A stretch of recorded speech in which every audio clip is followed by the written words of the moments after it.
وزارت خزانہ اور وزارت توانائی بجلی کے بلوں میں ریلیف کے لیے سرگرم ہو گئی۔ ذرائع کے مطابق وزارت توانائی نے کیپیسٹی پیمنٹ ادائیگیوں کے لیے 4 ٹریلین روپے یکمشت ادا کرنے کی تجویز دی ہے۔ یکمشت ادائیگی سے بجلی کافی یونٹ 5 روپے سے زائد سستا ہوگا۔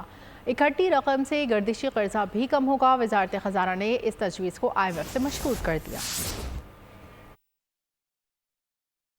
بجلی کے بھاری بلوں سے عوام پریشان، احتجاج، دھرنے، شہریوں کی چیخو پکار، بل کیسے کم کیے جائیں، حکومت کا شروع سوچ وچار، صارفین کو بجلی بلوں میں کیسے ریلیف دیا جائے، تجاویز سامنے آ گئیں۔ وزارت توانائی نے کیپیسٹی پیمنٹ ادائیگیوں کے لیے 4 ٹریلین روپے یکمشت ادا کرنے کی تجویز دی ہے۔ یکمشت ادائیگی سے بجلی کا فی یونٹ 5 روپے سے زائد سستا ہوگا۔ اکٹھی رقم سے گردشی قرضہ بھی کم ہوگا۔ وزارت خزانہ نے اس تجویز کو IMF سے مشروط کر دیا۔ ذرائع کے مطابق وزیر اعظم شہباز شریف کو ان تجاویز پر آگاہ کیا گیا، لیکن حتمی فیصلہ نہیں ہوا ہے، جبکہ وزارت خزانہ، وزارت توانائی حکام بجلی بلوں میں ریلیف کے لیے گزشتہ ہفتے سے مل کر کام کر رہے ہیں۔ وزیر اعظم نے کیپیسٹی چارجز ختم کرنے کے لیے تجاویز طلب کی تھیں۔ اس سے قبل وزیر اعظم شہباز شریف کی ہدایت پر تمام پاور ڈسٹریبیوشن کمپنیوں نے جولائی کے بجلی بلوں کی مقررہ تاریخ میں 10 دن کی توسیع کر دی ہے۔ جو صارفین اضافی سرچارج ادا کر چکے ہیں اسے اگست کے بل میں ایڈجسٹ کر دیا جائے گا۔